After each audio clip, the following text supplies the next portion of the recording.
वक्रतुंड महाकाय सूर्यकोटि संप्रभ, जो दृढ़ राखे धर्म को तिहि राखे करतार, और अणिमंत्र रो जाप करे वो मेवाड़ी सरदार। साढ़े साथी जानने से पहले हम ये जाने कि शनि क्या है। 2.5 + 2.5 + 2.5 घोड़ा एकदम से टेढ़ी चाल चलकर उसका किए कराए पे पानी फेर देता है। शनि अति महत्वपूर्ण ग्रह है। 2.5 साल वो सर पे रहता है, फिर सीने पे पैर पे आके वो उतर जाता है। 29 मार्च 2025 को जो सैटर्न का ट्रांजिट होने वाला है सर, ये इवेंट क्या है? ये इतना बड़ा इवेंट होने जा रहा है जो हम शब्दों में बयान नहीं कर सकते। एरीज राशि पे यह प्रभाव जनरली ज्यादा रहेगा।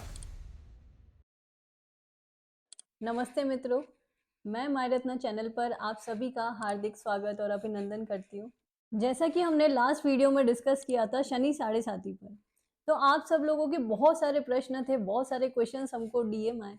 ये सभी जितने भी आपके मन में क्यूरियोसिटी है, जितने भी क्वेश्चंस है, जितने भी प्रश्न हैं, उन सभी का आंसर आज आपको मिलने वाला है हमारे स्पेशल गेस्ट के थ्रू। जो हमारे साथ में स्पेशल गेस्ट हैं, उनका ज्योतिष विद्या में गहन अनुभव है, जिन्होंने ज्योतिष विद्या में अध्ययन पारिवारिक परंपरा से किया है, जिनके क्लाइंट न केवल उदयपुर, पूरे विश्व के हर कोने से हैं। तो आप सभी को ज्यादा वेट ना करवाते हुए मैं आप सभी को मिलवाना चाहती हूँ, और जो आपके सभी प्रश्नों के उत्तर देंगे। आइए हम मिलते हैं पंडित जयंत रावल जी से। नमस्ते सर।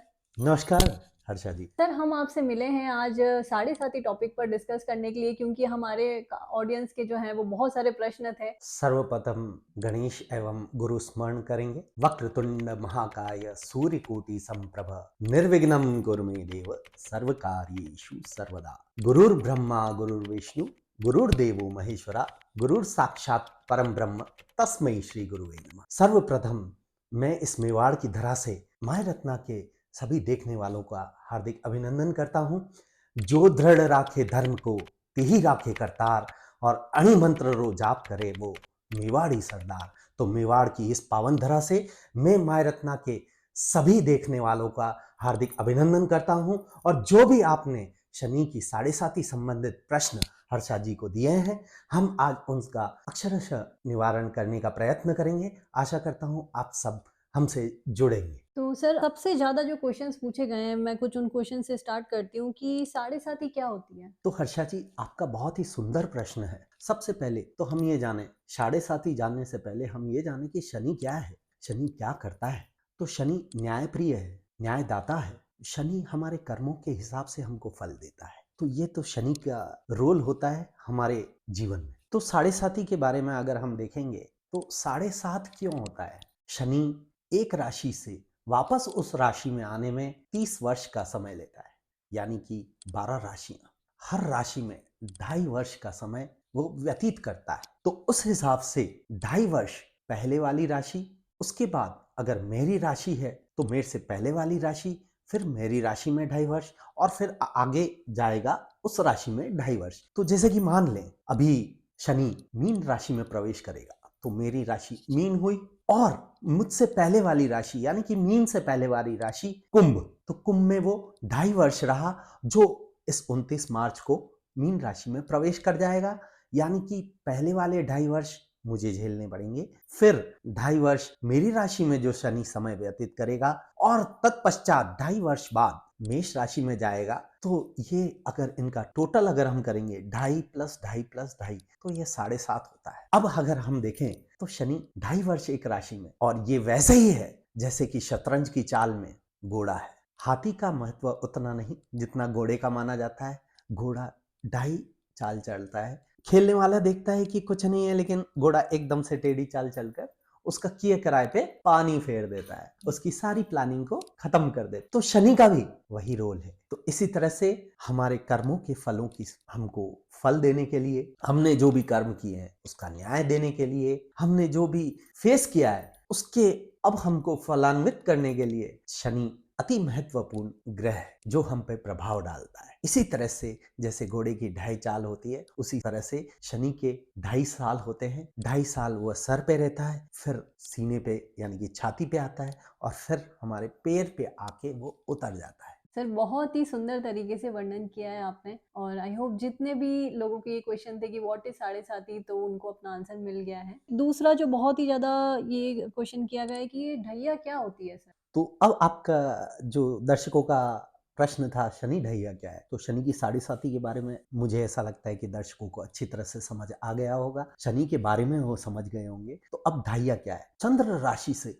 चतुर्थ घर और अष्टम घर, वहां पे जो शनि विचरण करता है उसको शनि ढैया कहते हैं। यानी कि शनि धनु और सिंह राशि दोनों को 2.5 वर्ष का अनुभव शनि का लेना पड़ेगा और इनमें उनके जो भी शनि से रिलेटेड संबंधित उनके कुंडली में प्रभाव होगा वो उनको देखना पड़ेगा। धन्यवाद सर, बहुत ही अच्छे से आपने डिस्क्राइब किया है ढैया के बारे में। सर एक दूसरा बहुत कॉमनली आस्क्ड क्वेश्चन है कि 29 मार्च 2025 को जो सैटर्न का ट्रांजिट होने वाला है, सर ये इवेंट क्या है और इसका सैटर्न से क्या संबंध है? देखिए हर्षा जी, आपने बहुत ही सुंदर प्रश्न किया है। आपके दर्शक भी काफी जिज्ञासु लगते हैं जिन्होंने ये प्रश्न किया है। अब वैसे देखा जाए तो शनि का गोचर हो रहा है मीन राशि में, कुंभ से मीन राशि में। अब देखा जाए तो इसको अलग से नहीं देख सकते, इसके साथ ही और भी ज्योतिषीय समीकरण बन रहे हैं मीन राशि में। जैसे कि राहु वहां पे वह पहले से ही स्थापित है मीन राशि में, फिर उस दिन सूर्य और चंद्रमा भी मीन राशि में, उस दिन शुक्र भी मीन राशि में होंगे और रात्रि को तकरीबन 9:40 पर शनि भी मीन राशि में गोचर कर जाएंगे। तो पहले से ही मीन राशि में 5 राशियों का योग था और ये छठा शनि उन क्लब में ऐड हो जाएगा। तो जब इतने सारे ग्रह एक ही राशि में होंगे तो आवश्यक तौर पे, निश्चित तौर पे न केवल एक इंडिविजुअल बल्कि नेशंस तक पर उनका प्रभाव रहेगा।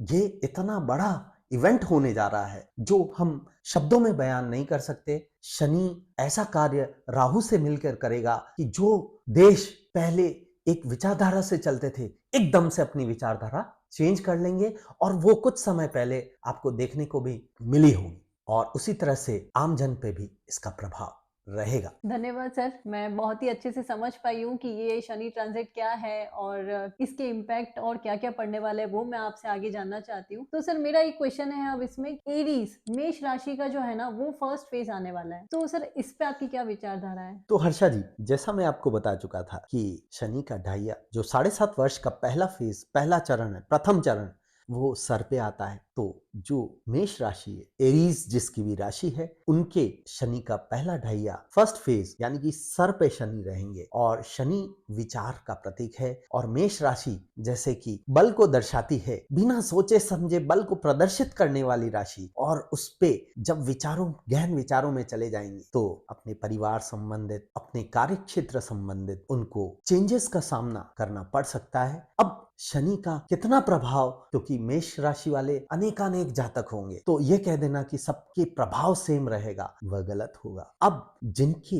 कुंडली में शनि कहाँ पे बैठा हुआ है, नीच का बैठा हुआ है या उच्च का बैठा हुआ है या वह अपने कारक ग्रह में बैठा हुआ है, कारक भाव में बैठा हुआ है, तो उस हिसाब से उस जातक को वो फल देगा। और विस्तार से जानने के लिए कि मेष राशि वालों को क्या प्रभाव मिलेगा, वह माय रत्ना के थ्रू कंसल्ट ले सकते हैं और उसके रेमेडीज भी वो प्राप्त कर सकते हैं।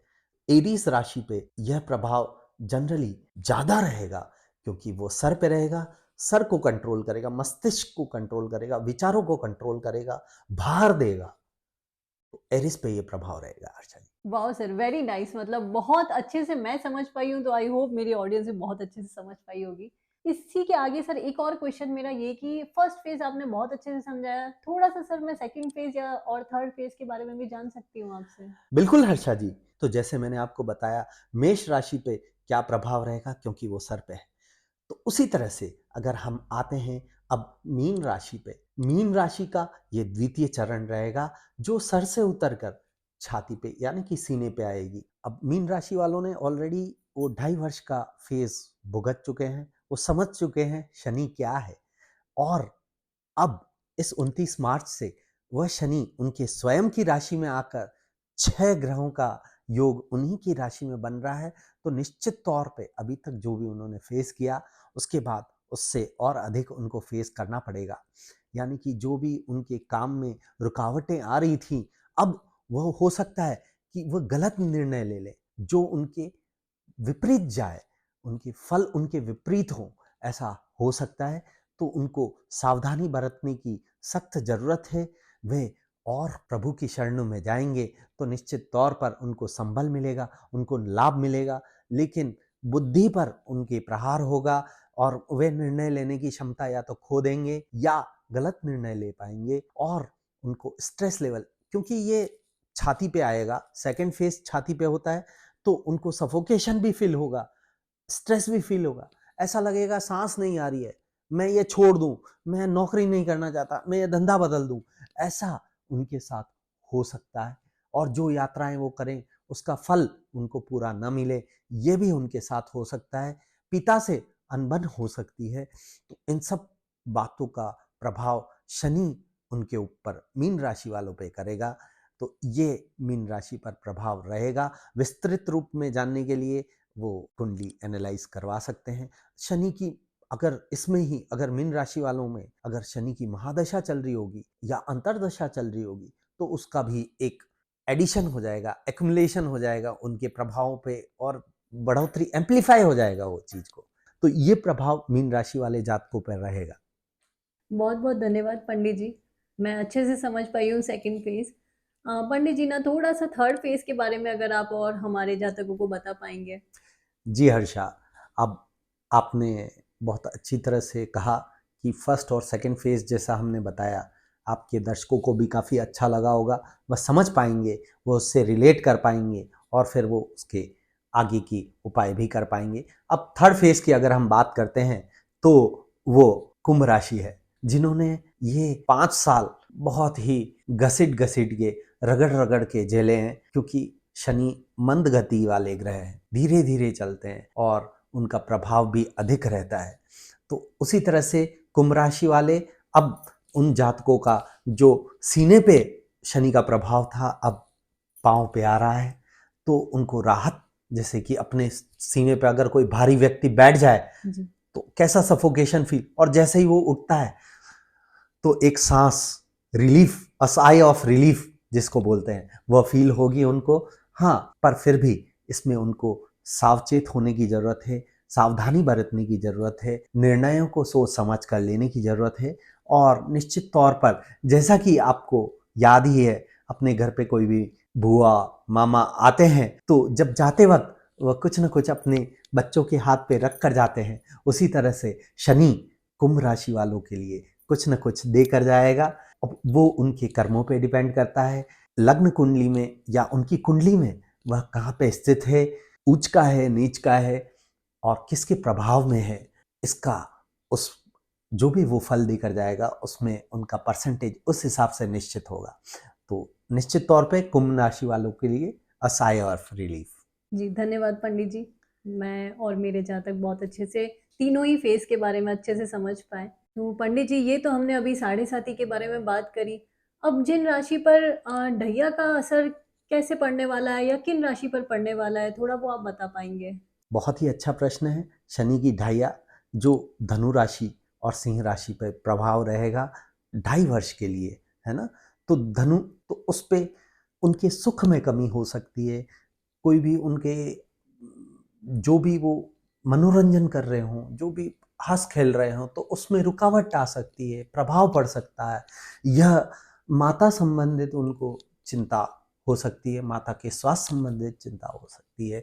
तो ये धनु राशि वालों पे प्रभाव रहेगा। अब उसी का 2.5 वर्ष जो सिंह राशि वालों पे रहेगा, अचानक से कोई समस्या आ जाए या अचानक से कुछ उनको खुशखबरी मिल जाए, यह सिंह राशि वालों पे रहेगा। उनकी यात्राएं बढ़ सकती है।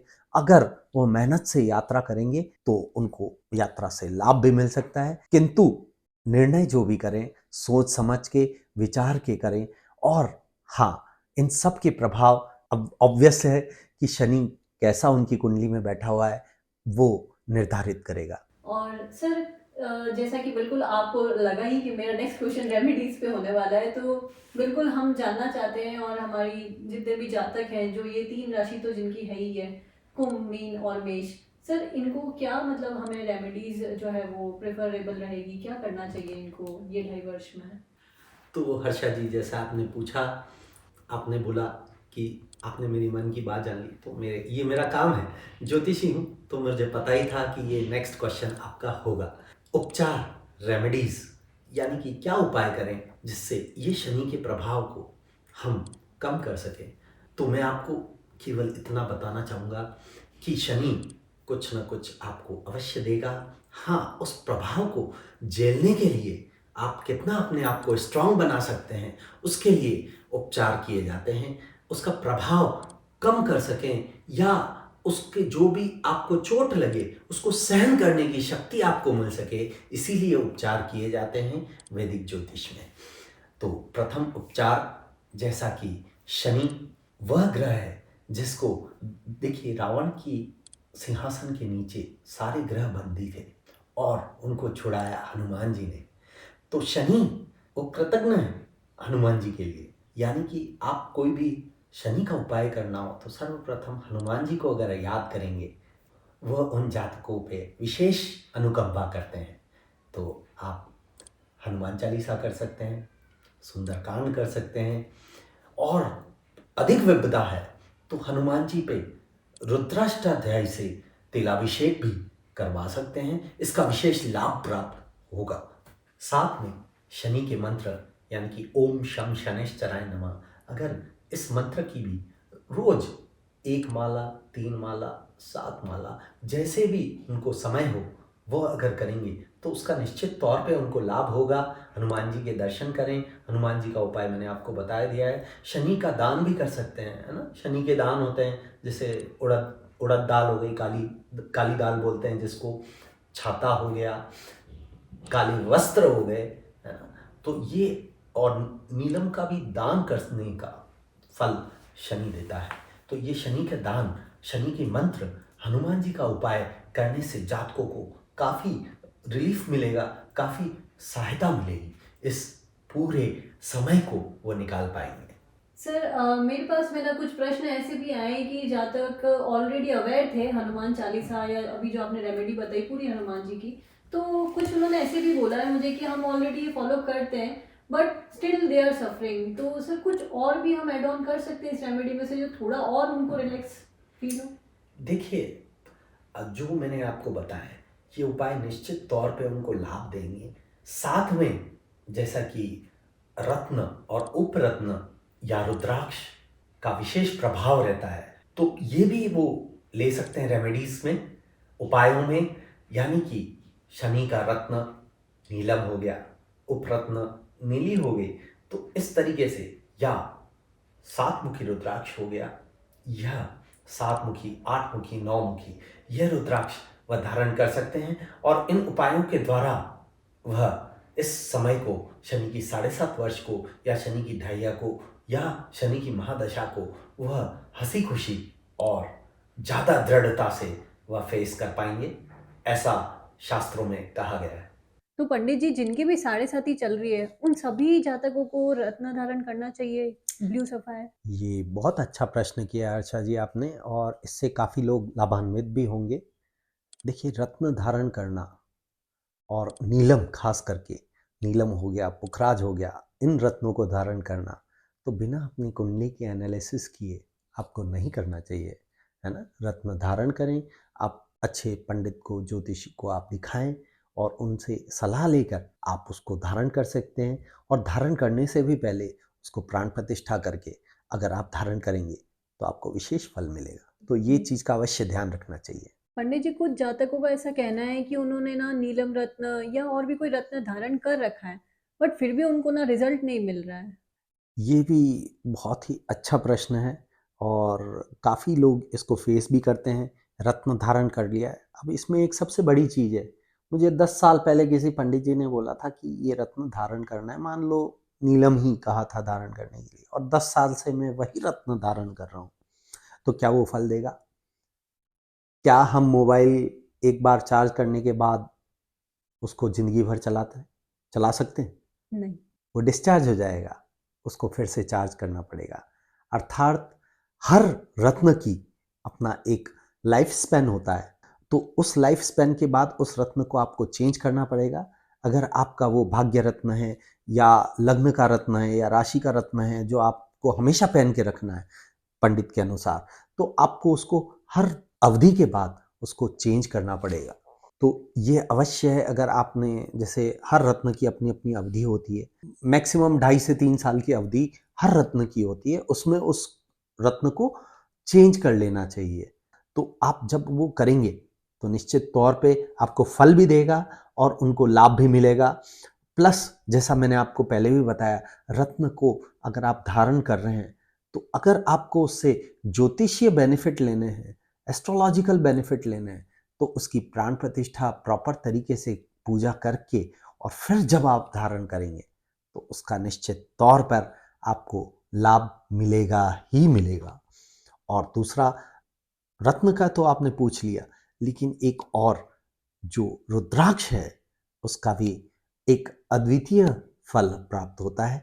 तो 7 मुखी रुद्राक्ष, शनि जिसका प्रतिष्ठित देवता है, 7 मुखी रुद्राक्ष भी धारण करेंगे, अगर पेंडेंट बना के अगर पहनते हैं, तो उसका निश्चित तौर पे उनको लाभ होगा। अच्छा पंडित जी, तो अब मैं समझ पाई हूँ कि इस कारण से जो है वो जातकों को फल नहीं मिल पा रहा था रत्न धारण करने के बाद भी, बिल्कुल। क्योंकि शुद्धिकरण बहुत इम्पोर्टेंट है। पंडित जी, आपने बहुत ही अच्छी तरीके से समझाया, और मेरी, साथ ही में माय रत्न के ऑडियंस की और हमारे क्लाइंट्स की जितनी भी जिज्ञासा थी, आई होप उनके सारे ही क्वेश्चंस के आंसर वो उनको अच्छे से मिल पाए। साढ़े साथी और ढैया और शनि का ट्रांजिट, सारे इवेंट से रिलेटेड जितनी भी चीजें थी वो सब हम अच्छे से समझा पाए हमारे जातकों को। बिल्कुल हर्षा जी, और मैं एक बार फिर से माय रत्ना के दर्शकों को बताना चाहूँगा कि शनि से घबराएं नहीं, उसका सामना करें, अपने कर्मों को सही रखें और अपने कर्मों को सही रखते हुए अपने विचारों को केंद्रित करें, और जो भी उपाय मैंने बताए हैं,